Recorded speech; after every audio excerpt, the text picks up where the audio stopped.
Something that happens to every single one of us, and this isn't a church thing, a Christian thing, a religious thing. This is just a thing, is that time as you get older goes faster. Am I telling the truth this morning? Time just goes quickly. I mean, you imagine when you were a kid, I mean, Christmas never came, right? I mean, like, man, I'm just waiting for Christmas. And now some of us, as we kind of approach July the 4th, some of us will start to think about, man, Christmas is going to be here in a second. We need to start preparing. Brandy and I, this week, had a conversation about what are we going to do for Thanksgiving. It's only July, almost July, not even July, but we're already thinking, because we know, man, it's just going to be here so fast. When you were a kid, at least when I was a kid, I mean, school never got over. I mean, the days just took so long. I wasn't big on school, and so it just took forever. And then as you are an adult and you're sending kids to school, you take them into the first day of preschool, and then all of a sudden you're getting them into high school, and you're starting to look at colleges, and it just happens so fast. When you're young, and some of you are young enough, you're still doing this, you gauge your birthdays by halves. Like, I'm not 7, I'm 7 and a half, or I'm almost 13. None of you have ever said I'm 65 and a half. Like, no, I'm 60. I'm in my 60s. Or some of you, and I don't want to point out anybody in particular, but some of you have celebrated the 30th birthday 3 or 4 times, and that's fine. I've got no problem with that. But time just starts to go quicker and quicker and quicker. And here's what you know is true. And again, this isn't a religious thing. This is just a thing that your days and the number of days that you have, you are really not in control of that. Now, you can do a lot of the right things, and you can take vitamins and exercise and eat right and go to the doctor, and you can do some things to kind of help the days that you do have, but you've lived long enough to know that at the end of the day, you are not in control of the amount of days that you have. None of us are guaranteed tomorrow. You can do everything right today and still not have tomorrow. And so there's nothing that I can help you with to add days to your life. I wish I could, but it's just not possible. Our days have a distinct end, and we don't know when that's going to be, but we know that it will be. And so the point that we're trying to make today, and what this Psalm chapter 90 is trying to take, is that you can't add length to your life, but you can add wisdom to your days. That it's impossible to do everything. I mean, again, I think you should go to the doctor, and I think you should eat right, and I think you should exercise, and you should treat your body right, and you can do some good things to make sure that you're healthy and you're strong, and you kind of avoid some things. But try as you might, you can't necessarily, when the clock runs out, the clock runs out. There's nothing you can do about that. But there is something that all of us can do to add wisdom to the days that we have, and not get more, but man, how can I make sure that my life is significant? How can I make sure that I'm faithful in the days that I do have? How can I make sure that my life isn't shallow, that it has depth? Because a life that's lived under the wisdom of God, this is what we're going to see, man, it is full of life. That life can be short, but it can be impactful, but life can be long, and it can be self-focused. That the wisdom, this is the big idea of today, the wisdom in your days matter way more than the number of your days. And I hope that we all have a big number of days. I mean, I'm pro people getting old. But here's what you know, is that you've met people that lived a lot of days. I mean, 90s into their hundreds, and they wasted it. They lived it for themselves, and nobody wanted to be around them. And at their funeral, it was pretty awkward because you say, well, I can't really talk about that and this whole thing. They lived a long time, but it was kind of wasted. And you've met people, you've went to their funerals, that they didn't live very long, but what an impact they had. That they took the days that they had and they lived it not for themselves and what I could get, but I lived it with depth and I lived it with wisdom. And that is possible for every single one of us.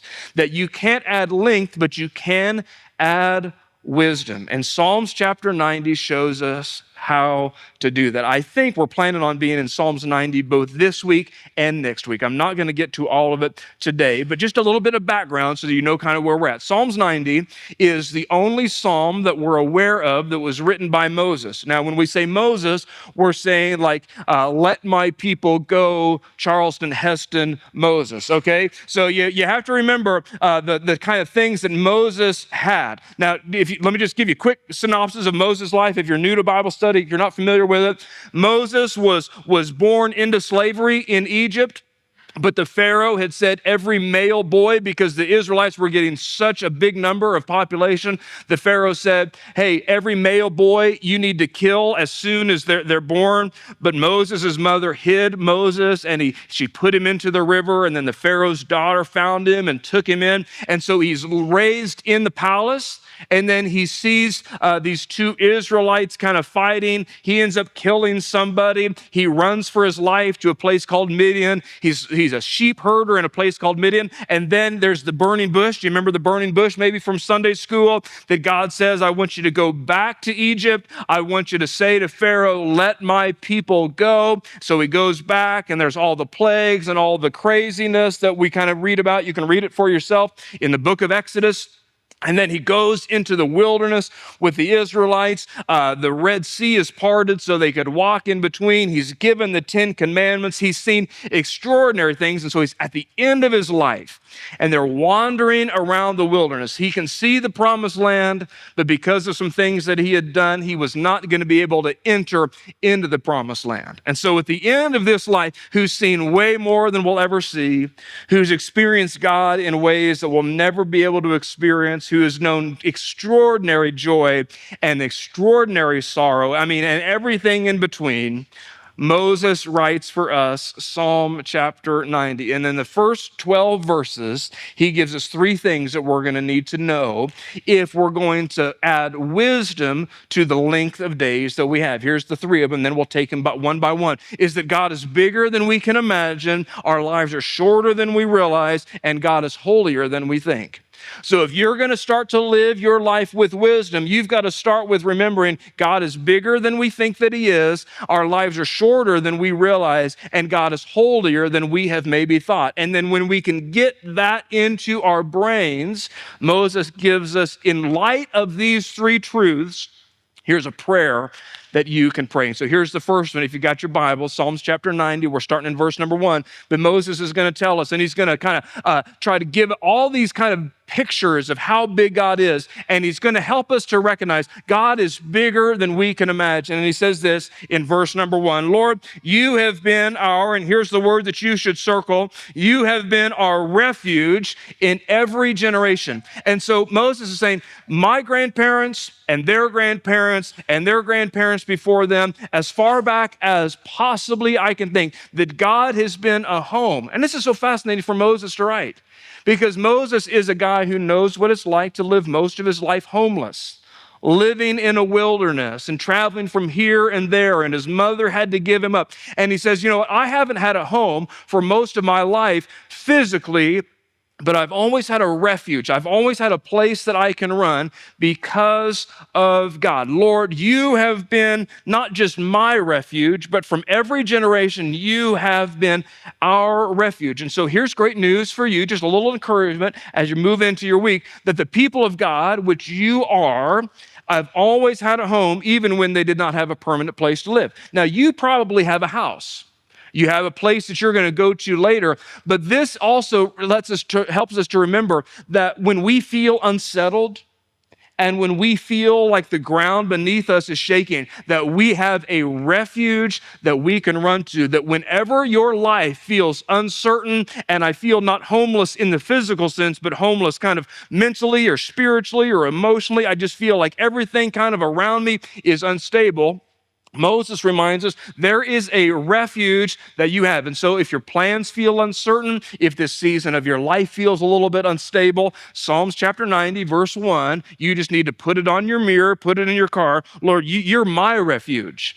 And I know outside of the world, those are shaky, but from every generation, so you're not going to start now, you've been a refuge for them, you're a refuge for me. Then he goes on to verse number 2, and he's trying to paint this picture of how big God is before the mountains were born. So Moses believed that God was outside of time and outside of creation, that before there was anything, God was, that he is the uncaused causer, that he is the uncreated creator. And there was a time that the dirt that we built this building on top of did not exist, that there was a sense in which it was born by God. So that when you go to the mountains for vacation, that we think of these as permanent, and they're so massive and so magnificent. Moses is saying there was a time that God was, that the mountains were not. And they weren't always. They were born by God. Before the mountains were born, before you gave birth to the earth and the world, from eternity to eternity, you are God. And so he's saying, hey, I want you to go back as far as your brain can possibly take you back, all the way back. And God still goes further, and go ahead as far as you can go, past your death and your children's death and the rise and falls of empires and anything that you can imagine ahead.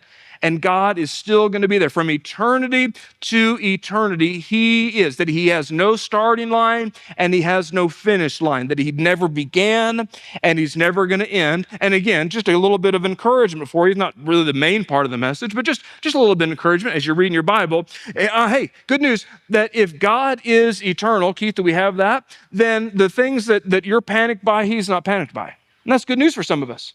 As you go into this week and you're anxious about this, and I don't know how this is all going to work out, that if it's true that God is the uncaused cause or the uncreated creator, nothing takes him by surprise.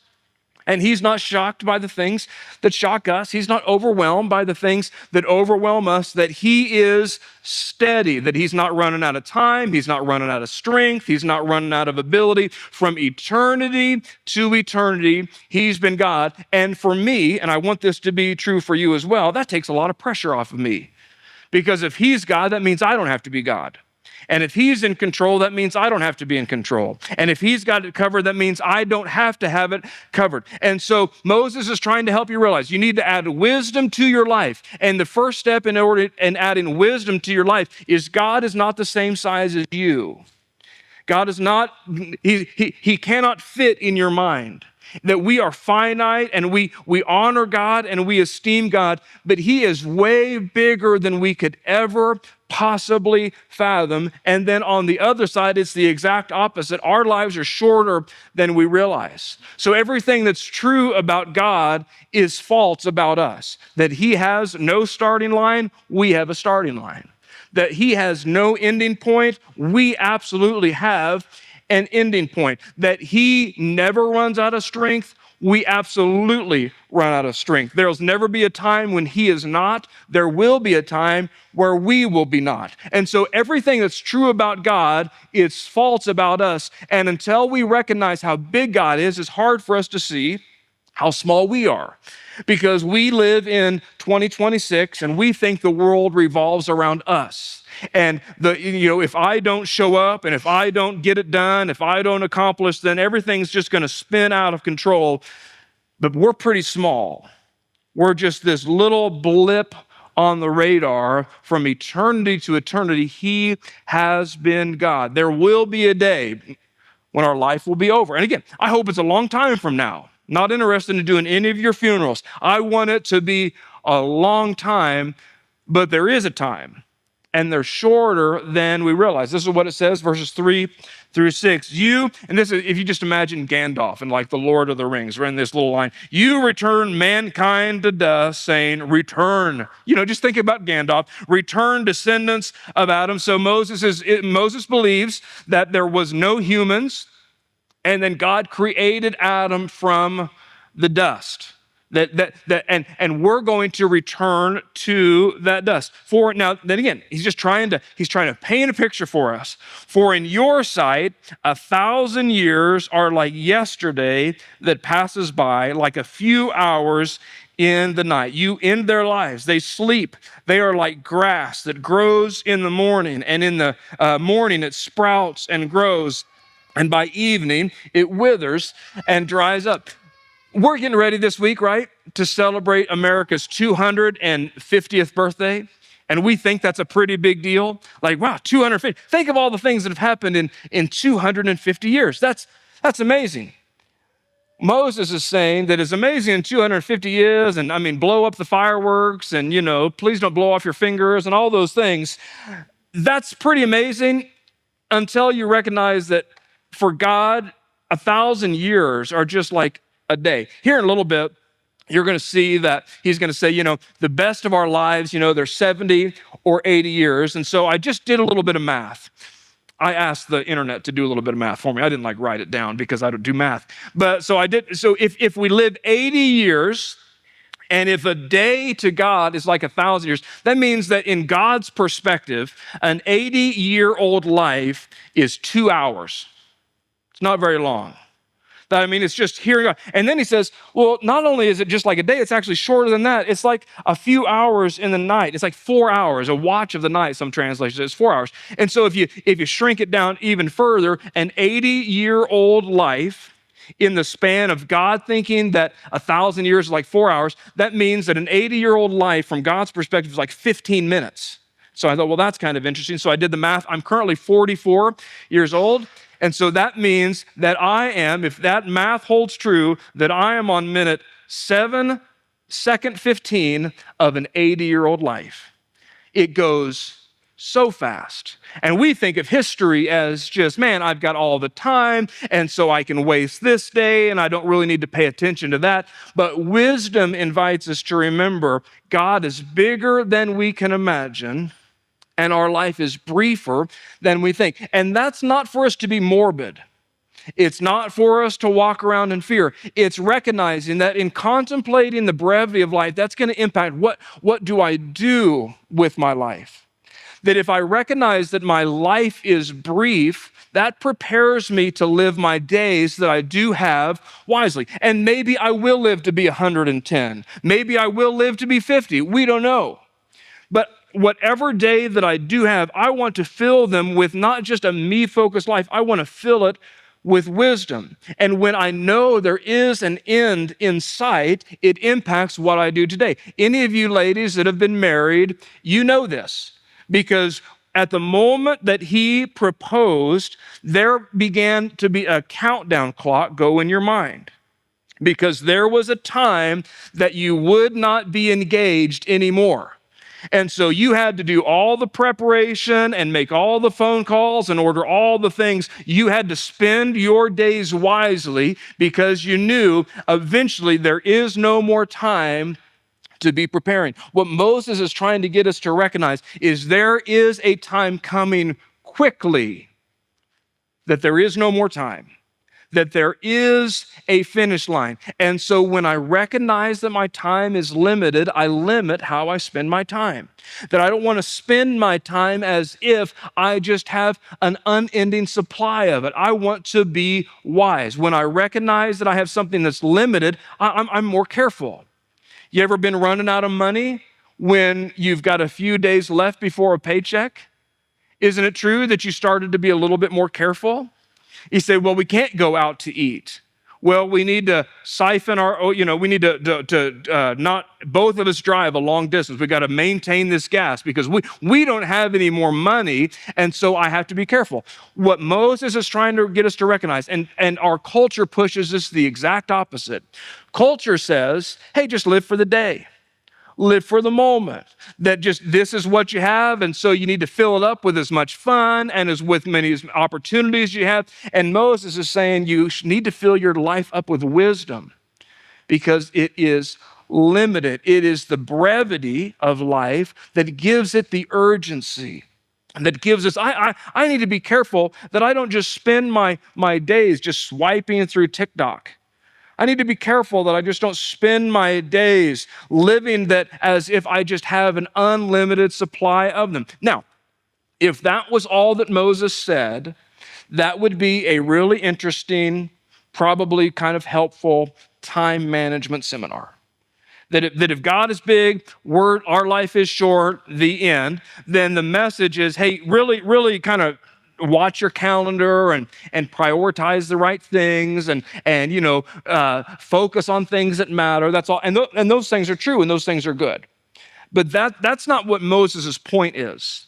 Moses' point is not, hey, really look at your calendar and prioritize some things and take more vacations with your kids and do things those are good and important and maybe there's a message somewhere, but that's not the point that he's trying to make.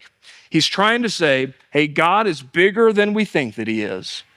Our lives are shorter than we realize they are. And if both of those things are true, and if the scripture tells us what's true, that at the end of my life, I'm going to meet face to face with a God that is bigger than me, and not just bigger than me, but holier than I think that he is. And so I've got to live with wisdom in my days, not just because my kids are going to be graduated soon and I need to spend some invest time in them. That's true. But the reason that we have to add wisdom to our life is that God is bigger and we're going to meet him. That God is infinite, we are not. He is holy, we are sinful. And one of these days, you will stand face to face with God, and it will come sooner than you think.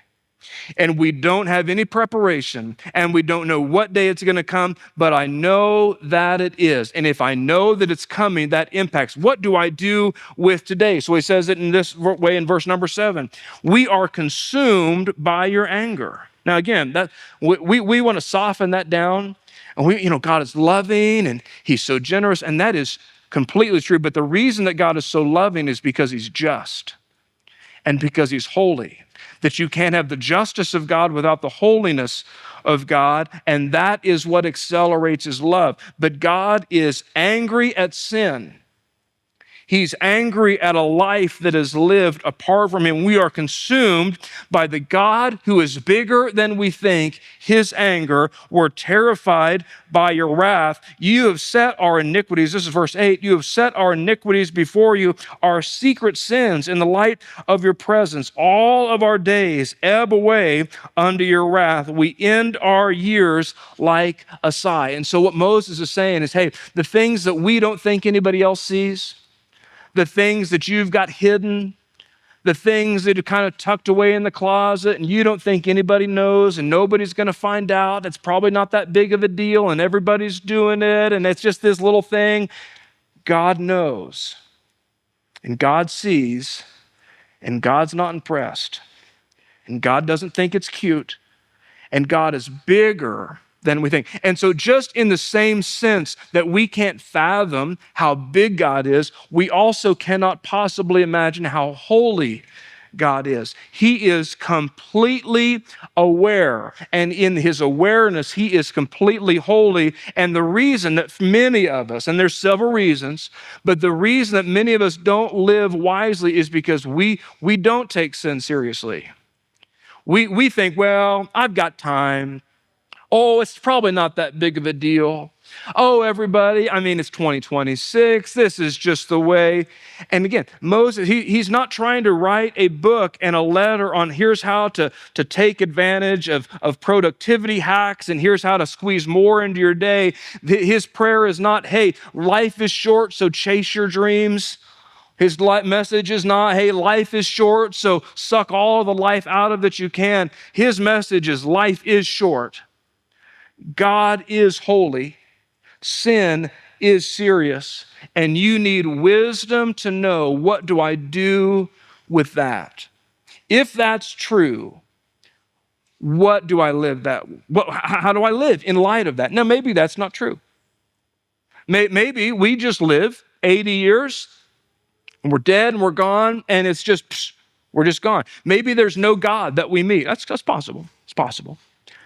But if it is true, that if God is bigger than we think, our lives are briefer than we think, and God is holier than we realize, that forces me, I better add wisdom to my life. Verse number 10, it says this, our lives last 70 years, if we're strong, 80 years, but even the best, like even the most healthy even the people that have the right genetics, even the people that take care of themselves, even the best of them are struggle and sorrow. And so he's saying, look, there's difficulty in life. Indeed, maybe if you grew up in church, you've heard that old song, All Fly Away. This is where it came from. Indeed, they pass quickly and we fly away.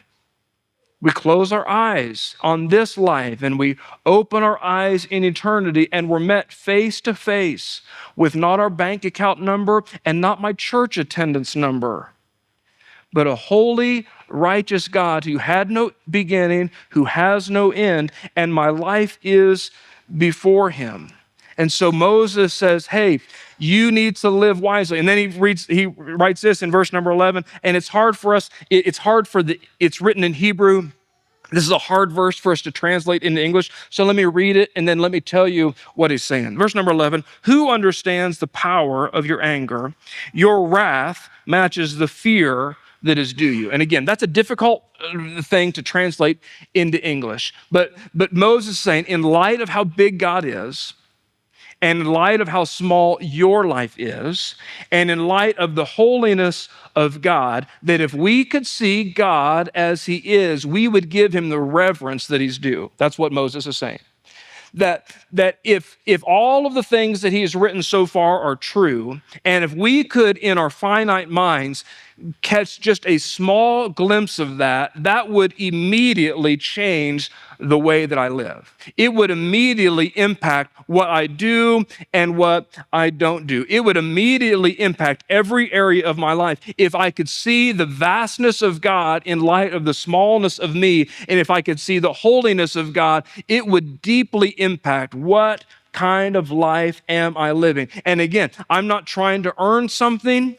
I'm not trying to dot all the I's and cross all the T's. I've got to earn something from God. I've got to be really good. It's not saying that. But it's saying that we, as people who have chosen to follow Jesus, we ought be aware of, am I filling my life with wisdom or foolishness? Am I treating the mercy and grace of God with contempt? Am I saying, well, I've got Jesus, and because I've got Jesus, I can just ask him to forgive me, and then I can just go live my life, and I can come to church, and I can empty my sin bucket, and then I can go back out into the world and do whatever I want, because after all, we have Jesus, and I believe it. It's a dangerous way to live. Because here's what Jesus did. In Matthew, you can read it for yourself later, in Matthew chapter 5, I think. Jesus didn't reduce God's holiness, he elevated it. Jesus said this. He says, you've heard it said that you shouldn't commit murder. And all of us agree with that. But Jesus elevated and he said, now I'm saying that if you hate somebody, you're a murderer. Jesus said, you've heard it said that thou shalt not commit adultery. We all agree with that. But he said, I'm telling you that if you even look at a woman lustfully, you're guilty of adultery. And so Jesus is not a get out of jail free card. Jesus elevates the holiness of God. And again, it's not to scare us. It's not he's got a stick ready to get us. It's to give us wisdom. How do I live today? In light of the fact that God is bigger, my life is shorter, and God is holy, Moses is going to give us a prayer. If those three things are true, in light of that, we've got to ask God for wisdom. If God really is bigger, if my life really is shorter, and if God really is that holy, I need wisdom. What do I do today? So he says this in verse number 12. Teach us, because we just don't come to it naturally.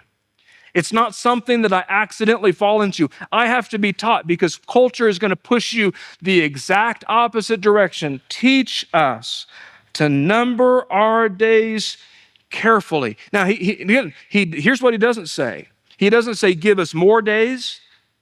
He doesn't say, make our days easier. He doesn't say, help us to accomplish every dream that we have. He says, make us aware. Teach us to number our days carefully, because left to our own devices, we miscount. And we think, well, I'll always have this, and I've still got time, and I'm young, and I've still got all this energy, and I want to try these things. But left to ourselves, why do we need wisdom? Well, left to ourselves, we'll give eternal weight to temporary things, and we'll treat eternal things like they can wait. We'll give eternal weight. In other words, what I'm trying to say is we'll put so much time and effort and energy into things that they're gone so quickly. They're going to come and they're going to go. And so Moses says, Lord, you've got to teach us so that we can develop wisdom. We're not going to do it naturally. We want to develop wisdom in our hearts. Again, he's not trying to scare us. He's trying to open our eyes to say, I need to live with wisdom. Here's what wisdom is, and we're going to be done. Wisdom is knowing how to live in light of what's true.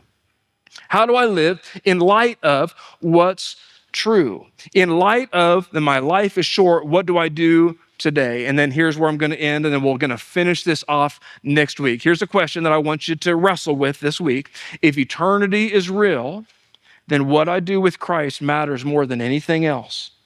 More than the job that you have, more than the money that you make, more than the family that you have. What you do with Christ. And again, maybe this isn't true. Could be. I cannot prove it. I can't scientifically prove that this is true. But I do know life is short, and so do you.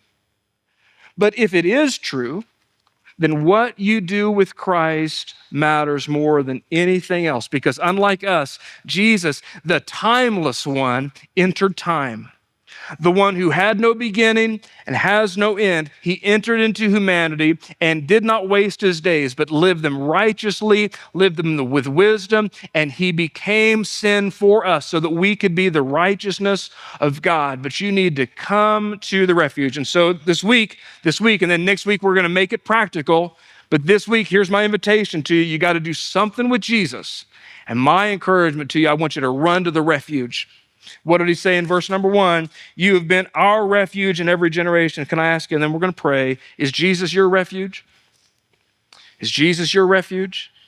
Don't let your money, don't let your career, don't let your ability, don't let your education, don't let the fact that you came to a service like this be your refuge. It's got to be Jesus. It's got to be Jesus. It's got to be Jesus. Let me pray for you. Heavenly Father, would you open up our eyes to see how short our life is and how brief it is? Would you open up our eyes to see your magnificence and how big you are?